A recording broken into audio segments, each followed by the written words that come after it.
Hi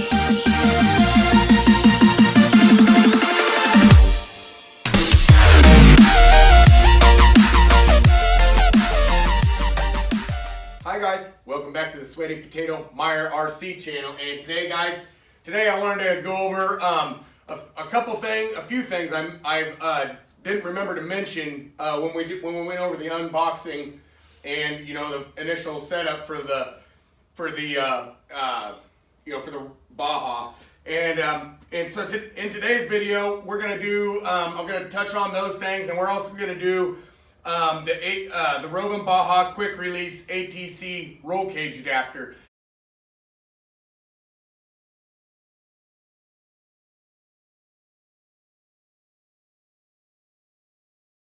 And we're gonna make it so we can take the roll cage right off the Baja in less than 30 seconds. So we're gonna do that, and then I wanted to mention, guys, that I have built another wheelie bar, and this one was requested, and I build these things on request. If you guys, if you're interested, just hit me up and I can build them.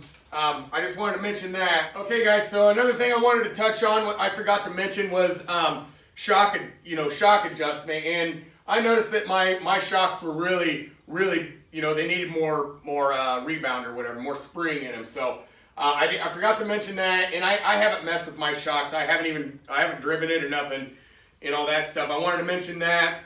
Oh, and I also wanted to mention, the carb settings that that I was talking about, in the last video. Those vary from engine displacement and depending on carburetor models and stuff. So I wanted to tell everybody that every engine's different depending on what your combination is. So those settings that I mentioned yesterday the last video will get you in the ballpark with pretty much any combination. You just gotta kind of know what your combination is and know what you need. So another thing I wanted to mention is I went ahead and fixed the servo horn. Okay, guys, I wanted to mention that I fixed that from. You remember how it was catching, guys? I just fixed it. It's all nice and smooth now. And then I wanted to go over this. I forgot to mention this. Okay, so when you're adjusting your trim and everything, and your throttle hammer, when you get everything set up, and if that thing is moving, I forgot to mention how you take care of that, guys. Is over on this side, there are these little stops. Basically what you do, if that throttle hammer is moving when you're transitioning from brake to throttle, just loosen both of them with the servo on. Don't touch anything. Where everything's gonna be happy and medium, just loosen them and get everything good and together, and don't bunch up the spring or anything, nothing like that. Just get it nice and happy, and then just tighten the set screws back down, and that will take care of that throttle hammer movement. So I wanted to touch on that. And another thing I wanted to touch on is I forgot to mention it, and it's a really important thing, but these filters, I'm pretty sure they don't come oiled from the factory. So you always want to oil your filter, and if you don't have regular Klotz foam oil filter oil or whatever, you can always just, what I used to do is I used to just take a little bit of oil, like motor oil, and put it in my hands and just kind of go like this, and then I would take the filter and squeeze it like this and try to get the oil on it the best I could, and you can even throw the filter in a Ziploc baggie with a little bit of oil in it. You can do it. You can also do it that way. I don't really like doing it because if you get too much oil in it, it'll screw with your carburetor settings. It'll make it run rich. And another thing I wanted to go over is the reason why there's not plastic on this, and there's not going to be plastic on it, and the reason I don't run any of that plastic, is because it's a grass catcher. It just catches grass, and it stuffs it in and around places that you don't even know how it gets there, but it stuffs it around everywhere, and then it'll make your engine run hot and everything. So I do not run, the plastic. I know it looks like, it's bare, and it's kind of one of the cool things about it, the design on the plastic. But that's one of the reasons why I don't run it that way, because I don't want all that grass, and it just makes a mess, and you have to clean it out all the time and all that stuff. So. All right, guys, so let's get down here on the bench and we'll get to work on installing this brace and everything. And then once we install it, I'll show you guys how easy it is to take your roll cage off once you do it. So we'll go ahead and get on doing that stuff. So, all right, guys, so we're down here on the bench, and this is what we're installing here. And then it has 2 set screws at the bottom, and you want to make sure when you install it, those set screws go to the back. So that's the way I do it. You could probably install it the other way just as easy, but that's the way I do it, and I find it the easiest that way. So the first thing we got to do is cut the roll cage, and I already got it pre-marked. I lined it up and marked the lines. So.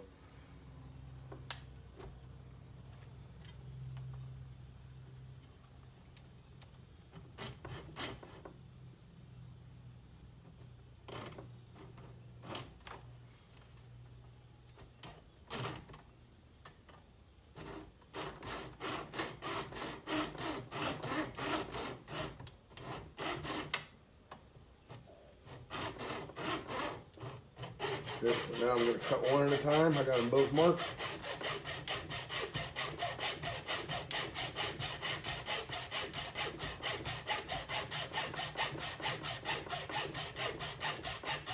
And guys, the reason I like using a hacksaw rather than a Dremel or something, because I find Dremels, they usually just burn the plastic up, and I don't like that. I don't like having that, burnt stuff and it stinks. I could be using the wrong bits in my Dremel, or using too much speed too. I just find it easier, just as easier to do this.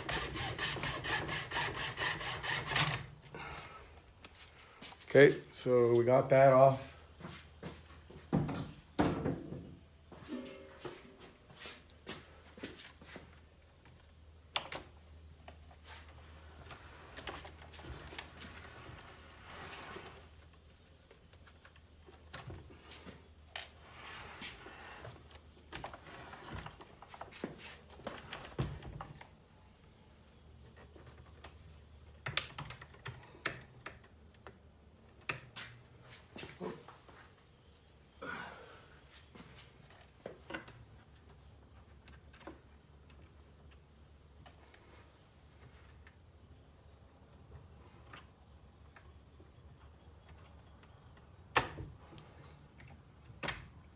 Okay. Let me take this, set screws back.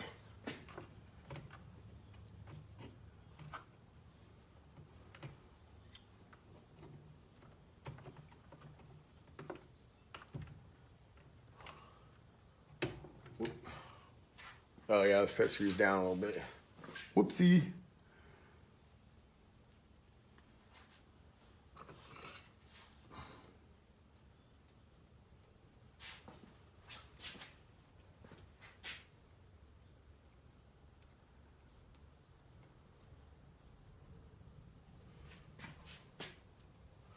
All right, so there we got the set screws backed out properly this time.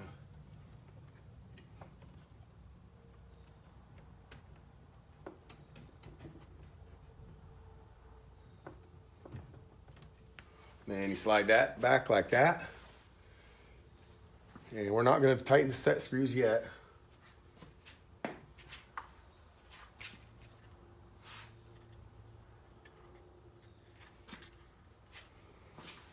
Let me get some sandpaper on this.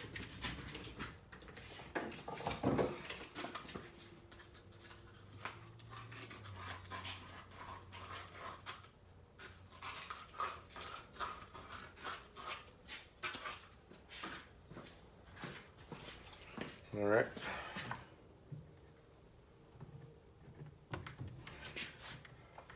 Slide this in.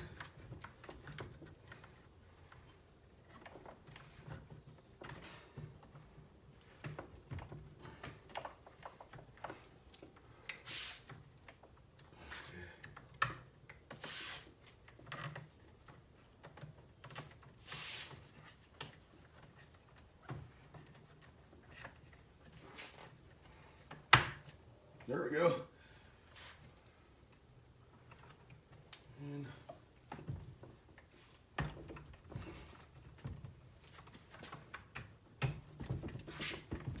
all right, now we got that. And so now we can tighten our set screws.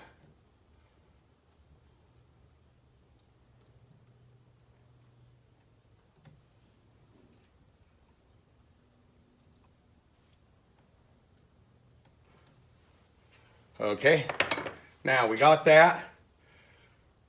Okay, so now we'll just,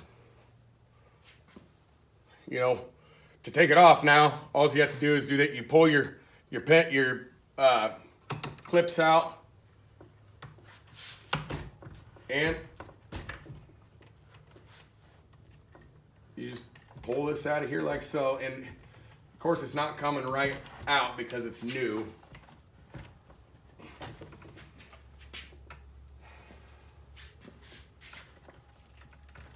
There we go. See? And then your cage comes off. And the more you slide it in and out of here, and the more it gets worn in, the easier it's gonna get. But that's how, you know, the whole thing works. And then to put it on, you just put it down like this. And you get your roll cage going. Like so. And then, boom. You're ready to go. And then reverse, do it again. Hopefully this time it won't be such a booger. Yep, look at that. Boom. Quick as that. That's why I love these things. And Jeff from Eastside RC, he's the one who showed me about these. I got a different style on my other Baja. They're longer and there's two of them. They just go over hit this. So this is just a different style. I got both of them. So that's you know, that's how this thing works, and I love it. It makes it so much easier, you know. And that after having, you know, this you know, quick release thing, after having it, you know, I really wish I hadn't got rid of I took this off my other roll cage. That's why it's missing off my other Bajas, because I got tired of taking that thing off, because one time I was having trouble with fouling a bunch of plugs. So so there we go, guys.